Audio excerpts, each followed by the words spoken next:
Muy buenas noches a todos, amigos. Bienvenidos una vez más a Nueva Dimensión. Esto que estamos escuchando de fondo, este trueno, esta lluvia, quizá bien pudiera ser la lluvia que ahora mismo puede que esté escuchando un chamán en plena selva.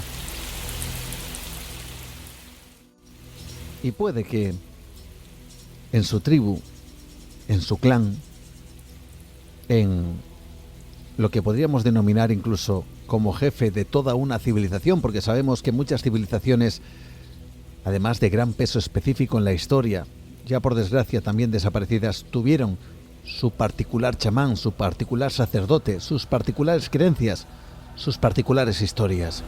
Y esas historias, quizá a través de ese ojo del chamán, a través de esa mente, de esa mirada, quizá tengan una realidad que nos asombre. Historias que están plagadas de extraños enigmas que tienen que ver, por ejemplo, con la supuesta llegada de antiguos dioses. Siempre se ha hablado, ¿verdad?, sobre esa serie de mitos y siempre ha navegado la duda. ¿Hay algo de verdad en esas historias? ¿Son exageraciones? ¿Son fiables esas historias a lo que se cuenta? ¿O son relatos que se han modificado tanto con el tiempo que ya no podemos llegar a determinar su origen? Saludos, amigos, de quien os habla, de Juan Gómez. Veréis, quiero contaros también una historia que puede sonar, y de hecho es así, suena también en un corte escéptico. El científico británico David Attenborough, conocidísimo por sus documentales de naturaleza y antropología, quien por cierto en la actualidad se dice pronto, tiene 98 años, pero que en España lo hemos podido ver en innumerables ocasiones en diferentes documentales. Bueno, pues este hombre contó una vez una anécdota sorprendente. Dijo que en uno de sus viajes, quizá a través de la lluvia o este trueno que hemos escuchado a través de la selva, contactó con una tribu y con lo que, vamos a decir, llegó a entablar, una tribu con la que llegó a entablar cierta amistad, sobre todo con el jefe, el chamán. Y este chamán le contó una historia, su mitología, sus dioses, su cosmogonía. Y David Attenborough anotó pormenorizadamente, como buen naturalista, lo que este jefe le contó. Veréis, décadas más tarde, David Attenborough regresó a ese lugar y volvió a contactar con esta tribu. Algunos le recordaban, pero ya no estaba el chamán con el que conversó décadas antes, estaba su hijo. Y entonces David le contó al hijo del chamán lo que su padre le había contado sobre sus creencias, sus mitos. Todo lo llevaba apuntado. Y sin embargo, el hijo de aquel chamán se enfureció. Aseguró que David estaba loco y que estaba contando una serie de cosas que no eran ciertas, que su tribu, es cierto, tenía creencias, pero sustancialmente diferentes a las que este hombre blanco le contaba. Tal fue el enfado que David salvó la vida, él mismo lo decía, solo porque había conocido a su padre y porque este nuevo chamán consideró que estaba loco y que tenía alguna clase de problema mental, y por eso le dejó con vida. Fijaos, amigos, los mitos, las creencias pueden modificarse a extremos sorprendentes. La cuestión es si lo que nos ha llegado a nosotros sobre dioses llegados del cielo, en ocasiones descritos en el interior de extraños vehículos, no es cierto. Si todo eso no es cierto, ¿cómo es posible que se haya transformado en dicho mito en todas las partes del mundo, prácticamente con un patrón común? Parece casualidad, pero ¿y si no lo es?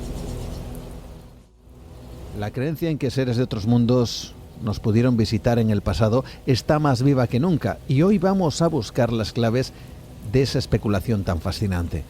Lo haremos con nuestro invitado, Josep Guijarro, quien nos va a proponer si realmente fuimos o no visitados por seres, quizá de otro mundo, como dicen, que después fueron considerados como dioses. Yo creo que más o menos todos lo sabéis, ¿no? A lo largo de la historia de la humanidad y en muchísimas culturas parece que se repite un mismo patrón. Uno que ha quedado en las creencias, en la mitología, en la religión, tanto de civilizaciones ya desaparecidas como en muchas de las actuales. Se habla de la llegada de unos personajes, generalmente venidos de las estrellas, que habrían otorgado a diferentes grupos humanos una serie de conocimientos relacionados, por ejemplo, con la agricultura, la ganadería y otro tipo de cuestiones que proporcionarían a la humanidad un salto en su evolución. Muchos consideran que esto tan solo son mitos.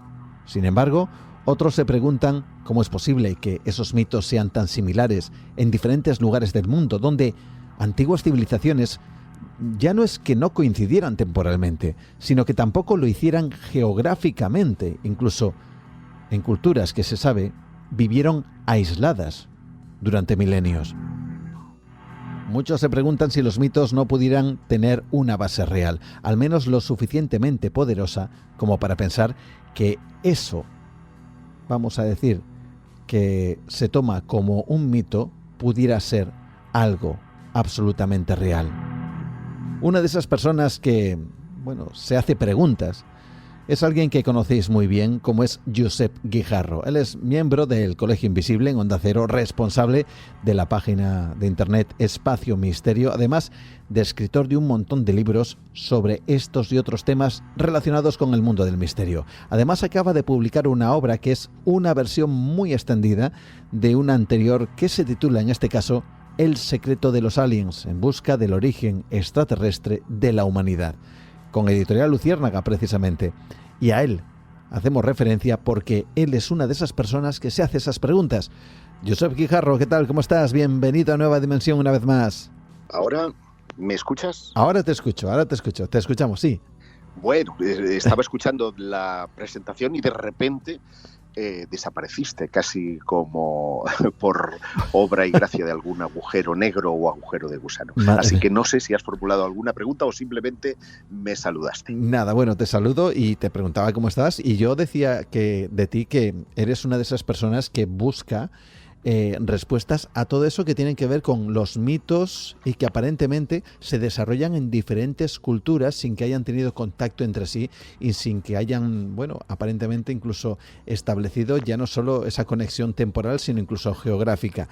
Te saludaba, pero también te quería preguntar, antes de iniciar este viaje por esa línea temporal tan curiosa y tan llena de enigmas, ¿cuántos libros llevas escritos, Josep? En total, pues no sé si son 13 o 14. No estoy seguro porque hay algunos libros, vamos a llamarlos libros entre comillas, porque eran libros, efectivamente, pero de distribución gratuita que se hacían con la revista Año Cero, como es el caso de Misterios de la Iglesia, y algún otro que no sé si están incluidos dentro de ese cómputo general.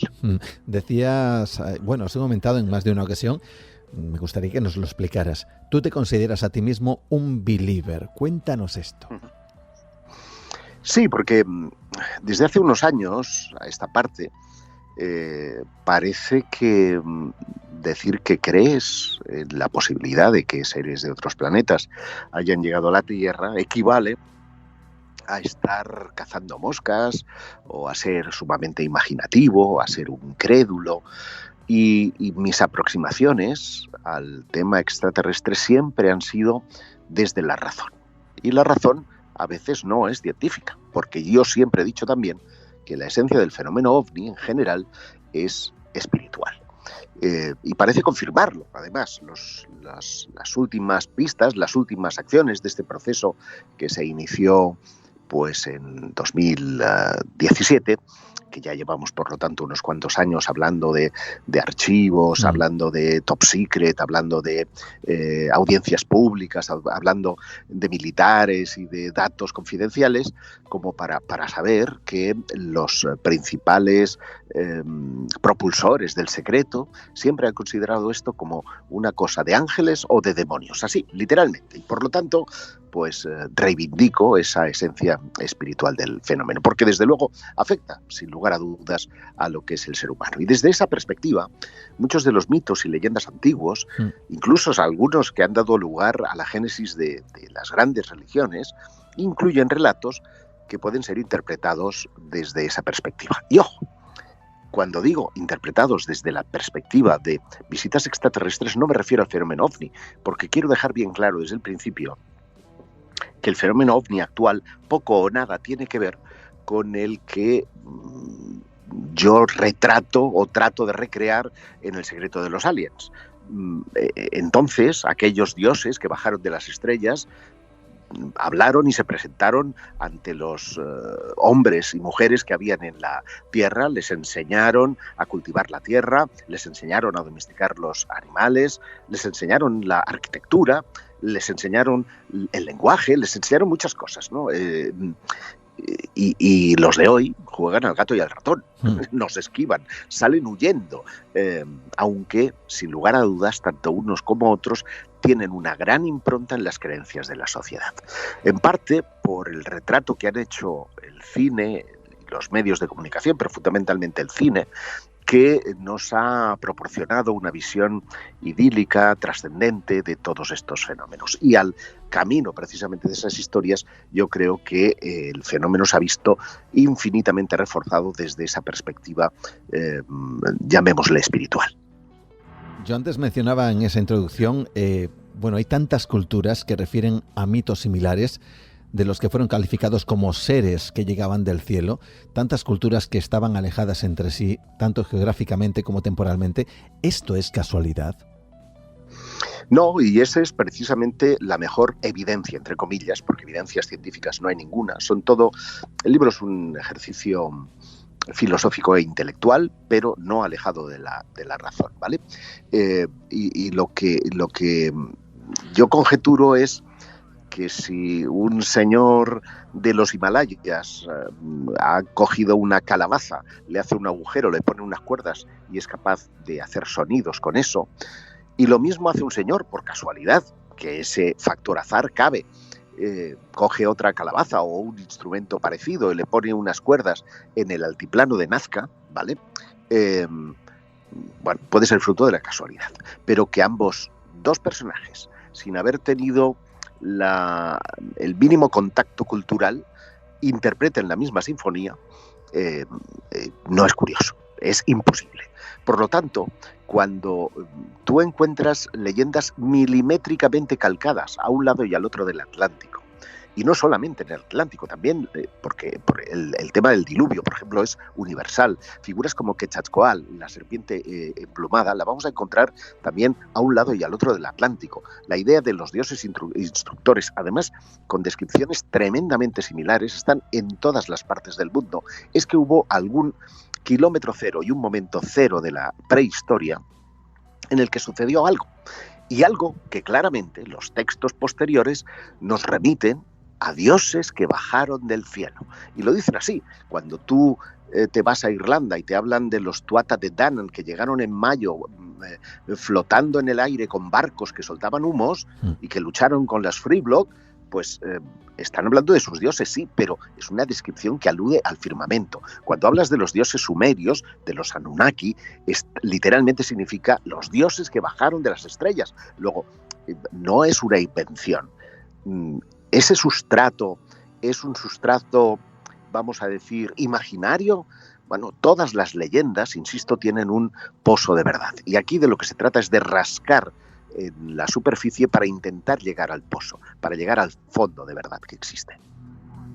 Fíjate, porque esto seguro que te ha llamado tremendamente la atención, y es el hecho de que en muchas de esas culturas ya no solo se habla de la cuestión que tiene que ver con seres o personajes venidos del cielo que proporcionarían pues ciertos conocimientos, sino que en muchas culturas se arraiga la idea de que el propio origen del hombre, o al menos de esos grupos humanos, estaría en las propias estrellas, como si de alguna manera nuestra aparición aquí no fuera tan terrestre como imaginamos, Josep.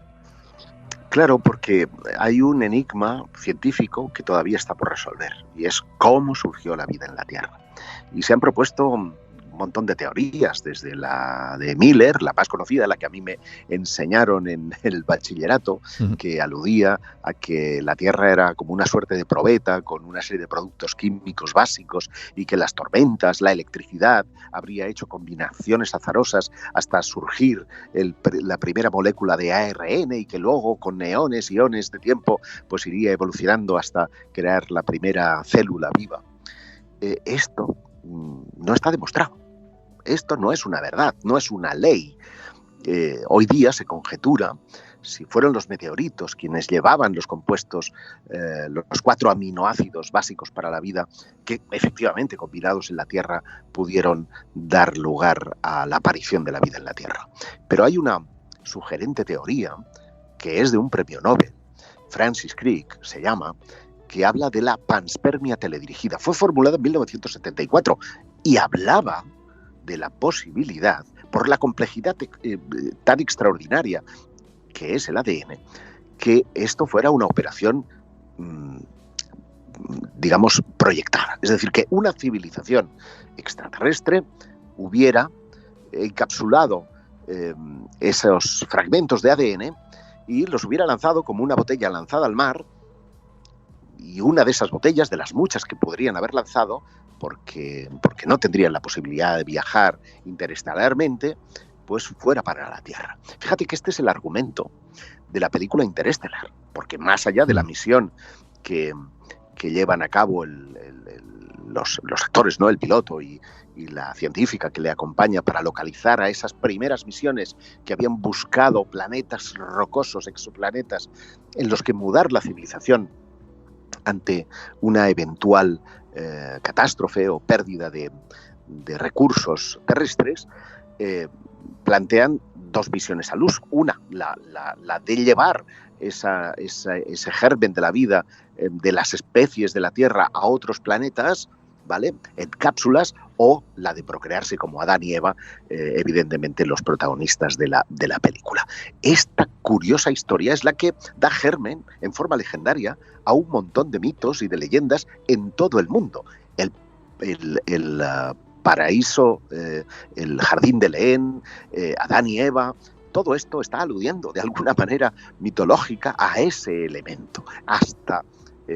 y no entro en el libro, estoy ahora aquí especulando, hasta ese elemento serpentiforme, ¿no?, que es la tentación, que es la razón, ¿no?, es el cuestionar esa creación que supone morder el pecado original, morder la manzana.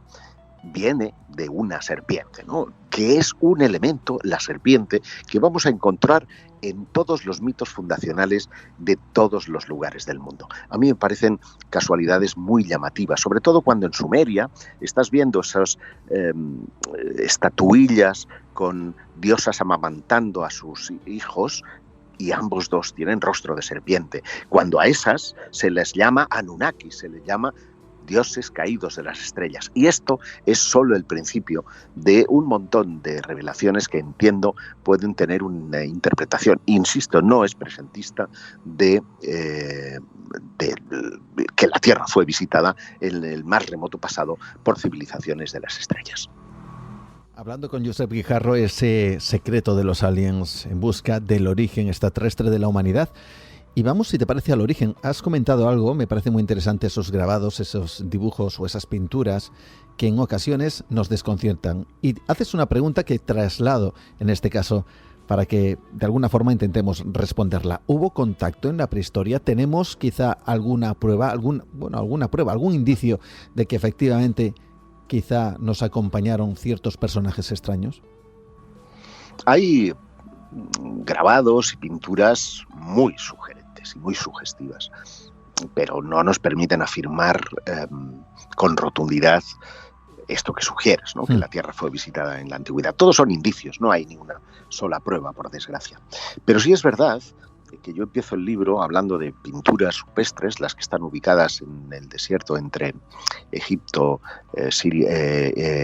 Argelia y Argelia y Egipto, efectivamente, el desierto occidental, en las que están representados algunos elementos que me parecen extraordinarios para ver cómo los mitos se han interpretado y han evolucionado a lo largo del tiempo.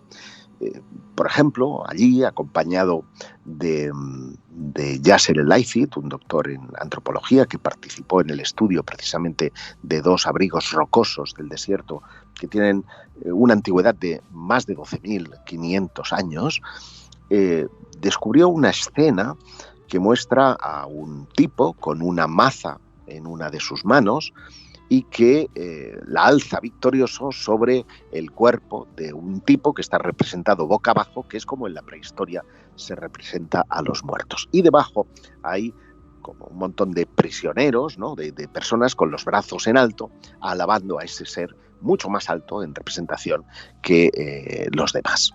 Bueno, curiosamente, esa imagen evoca de una forma poderosísima la historia de Egipto. La estela de Narmer, o Menes, el primer faraón de Egipto, que es el que marca el periodo histórico porque es el primero que pone su nombre en una tablilla, en la tableta de Narmer, es representado con una mazo en su mano derecha y en la mano izquierda está sujetando el pelo de un enemigo que está postrado, está fallecido a sus pies, ¿no? Y demuestra, o al menos históricamente, el concepto de unificación del Alto y Bajo Egipto. Pero claro, si esta escena ya estaba representada 3.000 años antes, ¿cómo es posible esta circunstancia? Es que Menes fue un mito. Si era un mito, ¿quién era ese tipo alto con la maza arriba? Porque en la zona de Asuán, en la que fueron encontradas algunas alusiones a un misterioso rey escorpión, se encontraron mazas con inscripciones de Narmer de un tamaño gigantesco. Hay que pensar que ese era el tamaño realmente del eventual Narmer. Es que el mito que nació 3.000 años antes evolucionó no solamente hasta el periodo de Narmer, es que en el periodo de los Ptolomeos, en el greco-romano, vamos a encontrar la misma representación de la maza imponiéndose sobre el enemigo. Por lo tanto, nos da una información de cómo evolucionan los mitos, y en este sentido es muy curioso ver que los tipos que están abajo, esos otros que están ahí con las manos hacia arriba, son 9 y están representando la Eneada. Esos 9 dioses fundacionales de Egipto que, ni más ni menos, fueron conocidos posteriormente como los Sem-Suhor, como los compañeros de Horus, unos tipos mitad humanos y mitad animal que actuaban como semidioses, que instruyeron a aquellas tribus nativas, que las llevaron en una emigración hacia el este para paliar el cambio climático en el periodo Holoceno, y que da lugar a todos esos mitos. ¿Quién eran esos misteriosos compañeros de Horus? Pues precisamente lo que nos dicen los textos 3.000 años después, porque en la prehistoria no había escritura, es que venían de las estrellas. Y por eso los faraones construyeron pirámides, para ir a las estrellas en compañía de sus dioses. Hablando de faraones, de estos seres que podríamos calificar seres de otro mundo, extraterrestres, precisamente en este trabajo, El secreto de los aliens, aparece uno de esos faraones, creo que es Akenatón, que tiene, vamos a decir, que cierta vinculación, hay sospechas de que algo no iba bien. Hay una parte científica que afirma que su aspecto pudiera tener unas causas, vamos a decir, producto de ciertas enfermedades, pero el caso es que todo esto es muy extraño con este personaje, con este faraón, ¿verdad? Sí, bueno, he intentado también hacer algo de pedagogía, y es verdad que en Internet vamos a encontrar muchas alusiones a Akenatón, el faraón extraterrestre. Hay estudios muy recientes de ADN que demuestran que estamos ante un humano, vamos a decir, excepcional. Y digo excepcional porque es verdad que su morfología pues era curiosa, y además él protagoniza uno de los cambios estéticos más importantes de Egipto, y es que a partir de ese periodo, el periodo de la Marna, que es la capital que él fundará a raíz de un avistamiento ovni, vamos a decirlo así, pues hace que el canon estético varíe, empiecen a alargarse los cráneos, hayan representaciones ya no tan hieráticas, sino más humanas, los labios se vuelven carnosos, se representa ya no de costado, sino incluso frontalmente a la familia real. Es decir, hay un cambio estético importante, pero todo viene propiciado por un acontecimiento singular que tiene lugar, ahora dudo entre si fue el 4º o 8º año de su reinado, diría que es el segundo, cuando él está en una cacería del león y de repente en una de las lomas avista un disco fulgurante, anaranjado, disco de fuego, que él interpreta como al dios Atón. un dios Atón que hasta entonces era representado como un ser humano, como uno de esos Emsuhor, ¿no? Pero de color azul. Me pregunto si esto tendrá luego que ver con la idea de la sangre azul y las monarquías, pero era representado así, y él le da un cambio a un disco del que salen unos rayos que terminan en unas manitas que tocan a la familia real y llevan, muchas de ellas, el símbolo del ángel, el símbolo de la cruz ansada. Y él escucha una voz que le dice, construye aquí.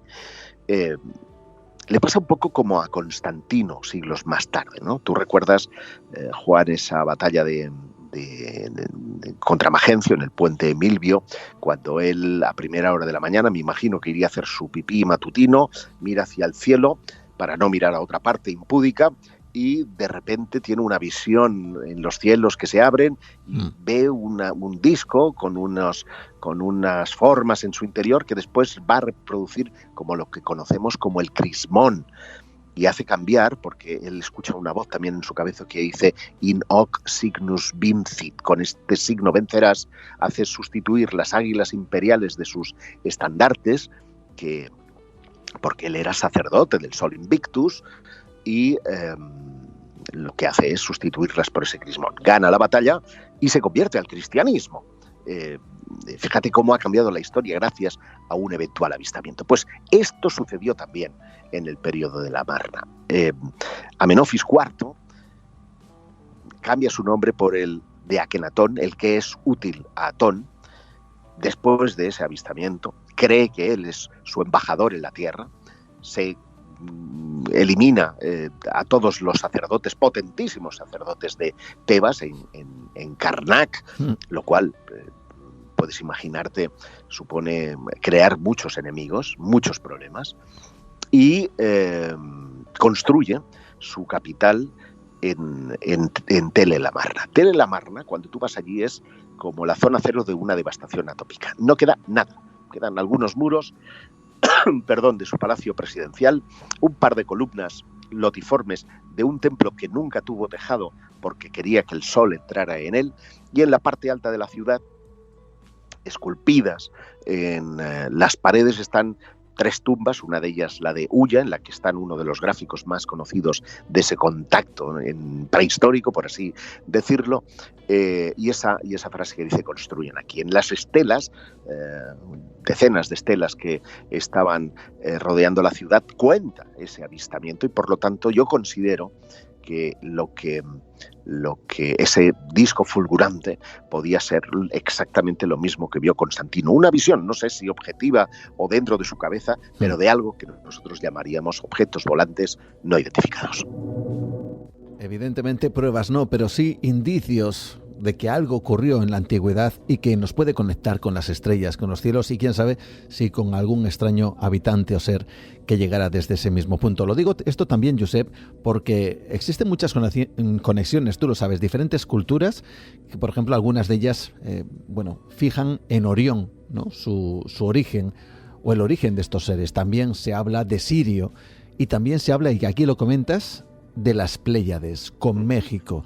Lo primero que me gustaría preguntarte ¿es casual que miren a puntos estelares concretos del cielo, como si tuvieran en sus mitos cierta información que fue revelada? Para nada. Fíjate, los edificios egipcios tienen 2 conexiones claras. Una hacia las estrellas circumpolares, que son aquellas que no varían su posición durante el año, y otras específicamente en Orión, que todas y cada una de las estrellas del firmamento tienen su trasunto en la Tierra. Orión es Osiris, representa a Osiris, Sirio es Isis, y así sucesivamente. Muchos de los edificios están orientados a esto. Y es muy curioso porque el calendario de los egipcios se articula en torno al ciclo de Orión. Mientras que en México sucede lo mismo, pero con las 7 cabrillas, ¿no? Las Pléyades, esta constelación de la que descienden sus dioses y a la que los mayas específicamente dicen que regresarán. Curiosamente, es una civilización que hemos o no sabemos, ¿no?, cómo desapareció, qué fue de ellos, y esto obviamente no estoy sugiriendo que se fueran con sus dioses de las estrellas, pero que algo raro desde luego hay, y que efectivamente articularon su arquitectura en orientaciones estelares a ese lugar. Y cuando tú exploras, verás que los unos, sus dioses, proceden de ese lugar y de los otros proceden de ese otro lugar. Pero es que estas dos, digamos, lugares estelares, junto con un tercero en discordia, que es Tauro, nos remite, en este caso, a Asia Menor, y nos remite específicamente a Göbekli Tepe, porque todos los calendarios parecen confluir en un punto determinado, que ocurrió en el año 10.500 a.C., donde supuestamente se produjo una especie o una suerte de cataclismo global, que es representado o que es aludido en muchas de esas construcciones dispares en el mundo. Me refiero a un posible diluvio. Precisamente hace muy poquito regresabas de Göbekli Tepe. ¿Qué es lo que te has encontrado allí? ¿Qué son esas cosas, esos secretos que parece que convierten este lugar en una anomalía histórica, pero también que conecta una vez más con estos mitos que parece que se repiten? Sí, y de nuevo tenemos que hablar de dioses, porque fíjate, no tenemos escritura conocida. Estamos hablando de el kilómetro cero de la humanidad, estamos hablando de los primeros templos. Los científicos saben hoy que esos templos se erigieron mientras el hombre era todavía nómada. Es decir, no es que surgiera la agricultura y la domesticación de animales y entonces se pararan, sino que las tribus cazadoras recolectoras empleaban parte de su tiempo para mover grandes piedras y crear sus primeros templos. Y eso, la creación de esos templos, fue lo que les paró, lo cual nos pone en una gran incógnita. Mientras tanto, ¿cómo se alimentaban? Porque las comunidades prehistóricas no son como las ciudades de hoy, no hablamos de millones de personas, estamos hablando como mucho de decenas de personas. Y sacrificar a la mitad o a más de esas personas para mover piedras y renunciar para comer, significa que algo muy potente, algo muy poderoso debe de significar esa construcción. Y en esa construcción, en la primera, en la de Göbekli Tepe, descubierta en los años 90, aunque es ahora cuando empezamos a conocer sus secretos, nos pone en contacto una estela, concretamente la del buitre, en uno de los pilares de este templo inicial, con una formación estelar. Los animales allí representados no son, como te dicen, representaciones de las tribus, ¿no? Esto te lo dice el guía del lugar. Son en realidad estrellas. Está representando, igual que representaban los griegos pues a las constelaciones con sus mitos, ¿no?, con sus héroes. Ellos también lo hicieron con los animales que veían y conocían. Y parecen estar describiendo lo que después, gracias a una reconstrucción de ordenador y tirando para detrás en el tiempo, con Sky Globe, han llegado a un periodo histórico de hace 12.500 años en los que se produjo una mini edad de hielo que se puede tener relación con digamos, la llegada a la Tierra de un meteorito no muy grande, pero que sí generó la devastación suficiente para que ya sea el eje, ya sea el efecto ozono, ¿no?, la capa de ozono, creara las condiciones para que el hielo de nuevo inundara la Tierra y propiciara emigraciones hacia el sur, lo cual nos pone en conexión a esas primeras construcciones con otras no menos extrañas e igualmente fascinantes que se han encontrado en Malta, con esos misteriosos carruts o ruedas, o sea, para guiar, ¿no?, los carros, que están, algunas de ellas incluso sumergidas bajo el mar, lo cual pone en evidencia que su antigüedad es muy, muy anterior a lo que sostiene la arqueología y que puede tener, cómo no, una vinculación con esos primeros yacimientos. Para situarnos, Göbekli Tepe está en Turquía, tiene una antigüedad, dicen, de incluso más de 15.000 años, lo cual es toda una anomalía en este aspecto. El de 15.000 años es el de Karajan Tepe, que también tuve oportunidad de visitar, y también nos invita a reescribir la historia, ¿no? Porque tú tienes en la cabeza la de un señor o señora primitivos, abrigados con pieles, con una característica, vamos a decir, más animalista, y sin embargo se han descubierto utensilios para adorar a sus dioses. Hay estatuas ricamente esculpidas, hay representaciones con vestidos increíblemente bonitos, es decir, nos rompe todos los esquemas, y algo que llama mucho la atención cuando tú visitas el lugar y te vas a Sanliurfa, aunque es de un periodo posterior, pero mucho antes de lo que la historiografía admite, vas a ver juguetes como silbatos o como cochecitos con ruedas, con ejes, que ponen en evidencia que esto de que nos contaron que la rueda no se inventó hasta el 3000, hasta la Revolución Neolítica, no es verdad. Primero, la Revolución Neolítica esto comprueba o retrotrae en 7.000 años de antigüedad. Y dos, es evidente que para mover todas esas piedras o necesitabas mucha fuerza humana que no existía en ese momento, o necesitabas una tecnología que la ciencia no digamos, categoriza, no admite, por no hallar evidencias. Las evidencias arqueológicas de ahora ponen en entredicho todo esto, y yo creo que es justo reivindicar que nuestros ancestros tuvieron una imaginación desbordante y una capacidad increíble para amoldarse a las duras condiciones. Pero un apunte, en ese lugar, Göbekli Tepe en este caso, se dice, corrígeme si me equivoco, que hay más templos enterrados por debajo. Sí, porque es un misterio. Ellos saben que estos que han desenterrado fueron incluso enterrados por ellos mismos, es decir, hicieron alguna función específica y luego se volvieron a enterrar. Y en ese interín es posible que incluso fueran ocupados de una forma permanente, casi como viviendas, porque también han aparecido algunos artefactos. Pero lo que no han aparecido en ningún lugar son cuerpos, es decir, no son cementerios, no son un lugar de culto a la muerte. Y sin embargo hay algunas conexiones que me parecen llamativas.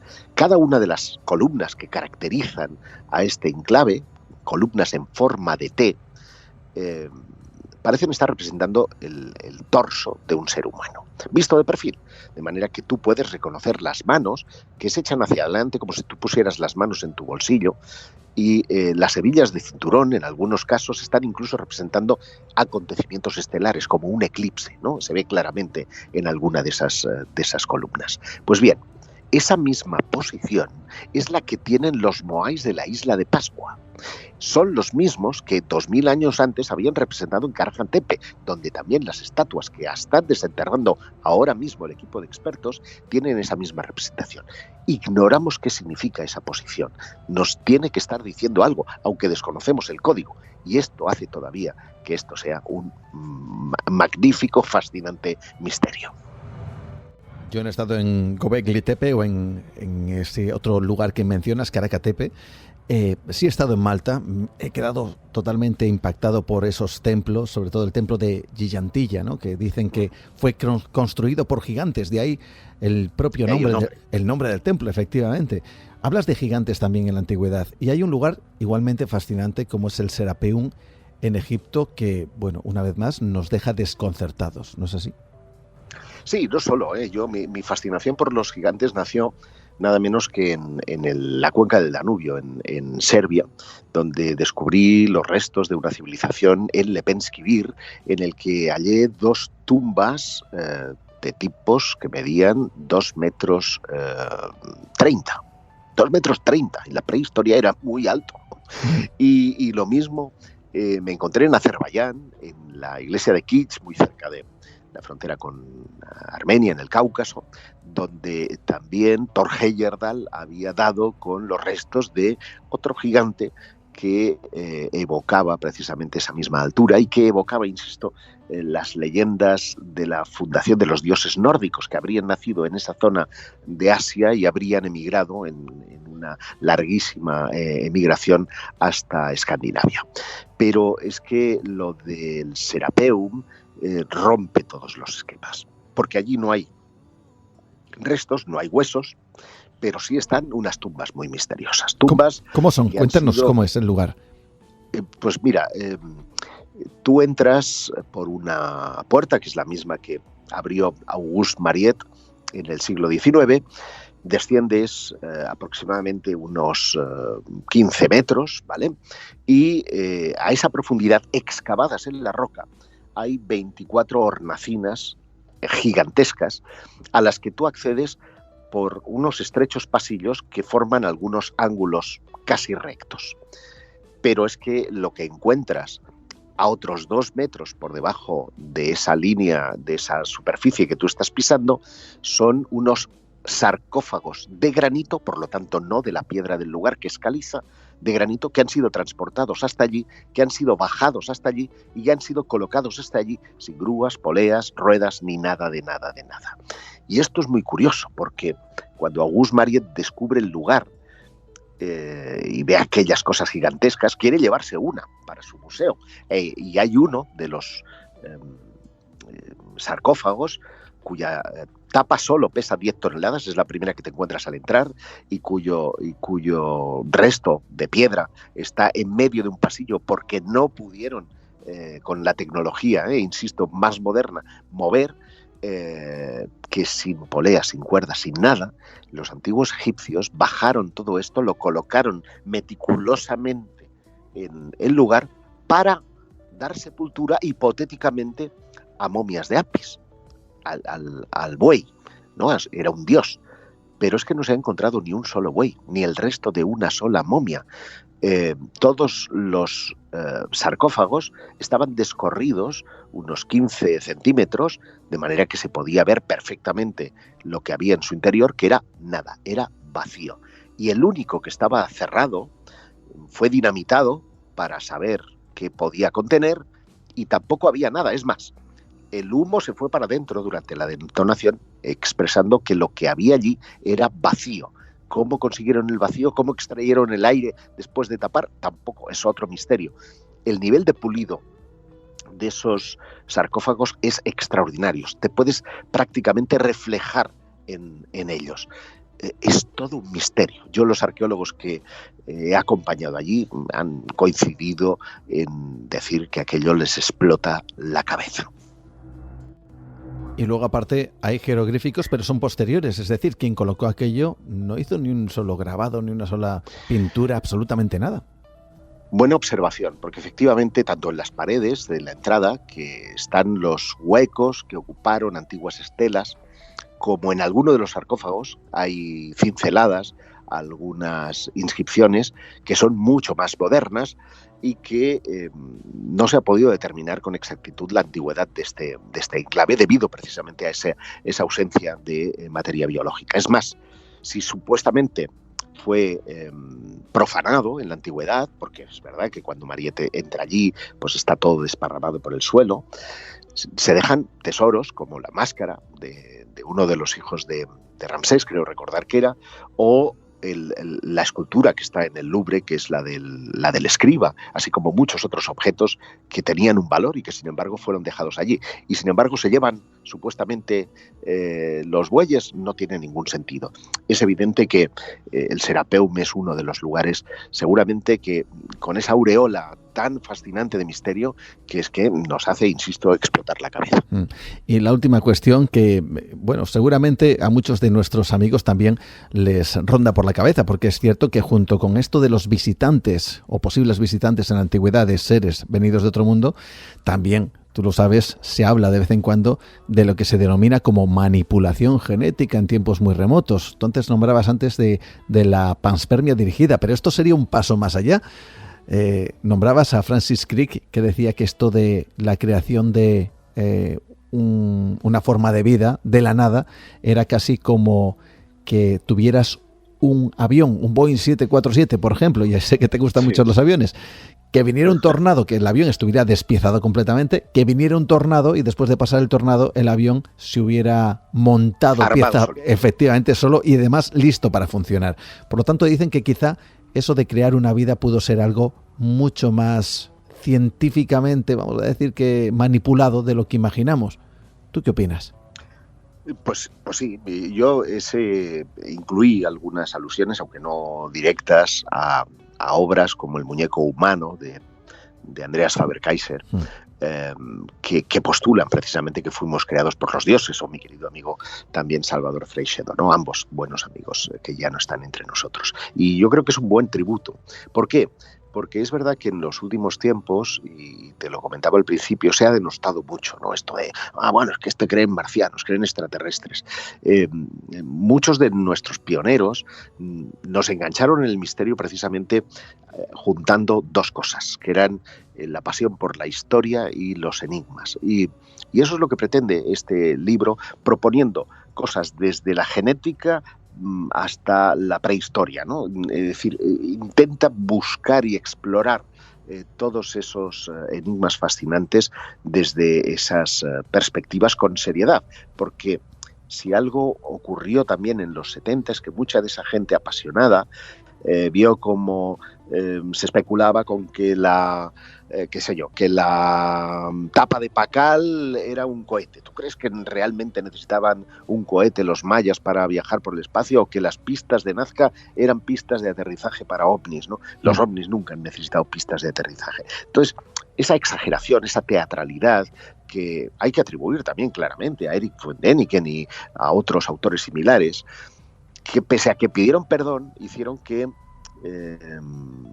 perdiera mucha credibilidad este asunto. Y esto es una reivindicación que yo trato de hacer en este libro, pues mezclando cosas muy tradicionales de la prehistoria con conocimientos científicos, entre ellos los de la genética, que de alguna manera nos proponen ese mismo mensaje, que fuimos creados, que la vida vino del espacio, fuimos creados, y que de una forma paulatina se fueron encargando de ver cómo andaba ese invento que después daría origen a la humanidad, y cuando ya podían andar solitos, cuando ya habían sido pues enseñados, marcharon prometiendo regresar. Y hay quien piensa que ese regreso puede estar muy próximo. El secreto de los aliens en busca del origen extraterrestre de la humanidad, donde, entre otras cosas, y en el prólogo, por ejemplo, comentas nada es imposible, y en donde tratas temas como esos dioses o astronautas, o esos megalitos tan increíbles que no sabemos muy bien cómo fueron erigidos, o también de Osirion, la casa de los gigantes. Hablas también de los descendientes de Atlán, otro de esos dioses extraños, y de muchas otras cosas más que tienen que ver con esa cara B de la historia o de la prehistoria que quizá nos conecta con las estrellas. Josep Guijarro, de verdad, muchísimas gracias por estar esta noche con nosotros y por compartir todas estas aventuras y también todos esos viajes que te han llevado en busca de, bueno, al menos propuestas insólitas y de lo más interesantes. Muchísimas gracias a ti, Juan. Abrazos. Un fuerte abrazo, amigo. Y qué fascinante es todo esto, ¿verdad, amigos? Cómo despierta la imaginación, cómo nos hace buscar y rebuscar en lo más profundo de nuestra historia para intentar averiguar si hay algún tipo de conexión real en todo esto. Si de alguna forma fuimos visitados, ya no te voy a decir por seres extraterrestres, sino simplemente por, no sé, alguna clase de otra humanidad. Quién sabe si en un momento determinado estuvieron conviviendo dos humanidades. ¿Y por qué digo esto? Porque ahora mismo no hace falta remontarse al más lejano de los pasados, ni tampoco intentar explorar en un futuro pues hipotético, ¿no? Simplemente hay que mirar al presente. Ahora mismo, a día de hoy, hay culturas, hay tribus, hay pequeñas civilizaciones, grupos humanos que no están contactados por esta civilización tan avanzada, tan tecnificada, tan llena de prodigios. Estoy absolutamente convencido que, por ejemplo, las tribus o los habitantes de la isla de Sentinel, isla prohibida, perteneciente a la India, en donde se han producido, por desgracia, episodios, bueno, muy tristes, ¿no? Por esa injerencia precisamente que muchas veces hace el hombre blanco, el ser humano, este occidental, pensando que llegar a un lugar donde hay una serie de habitantes que desconocen absolutamente, prácticamente todo lo que tiene que ver con el mundo occidental o el mundo tecnificado, viven en su propia burbuja, como hace miles y miles de años, pues parece que pretendemos sacarles de ahí, ¿no? Cuando quizá tienen su propio vamos a decir que recorrido vital, histórico, lo podemos llamar de múltiples maneras, estoy absolutamente convencido de ello.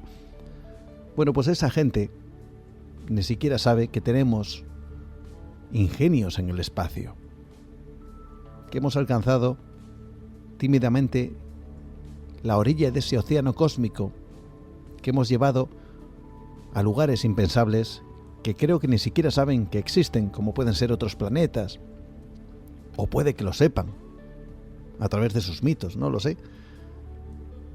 Bueno, para no desviarme un poquito de esta prácticamente reflexión, yo decía que teníamos que quedarnos en el presente para descubrir que quizá no fueran dioses venidos de otro lugar del universo, sino que quizá fuera otra humanidad. Porque puede que dentro de cientos de años o miles, quién sabe, esos grupos humanos que ahora mismo están aislados, que ahora mismo pues quizá nos ven en la lejanía como seres extraños, quizá dentro de un tiempo nosotros seamos sus dioses, seamos esos personajes que aparecieron para instruirles, a veces con trágicas consecuencias.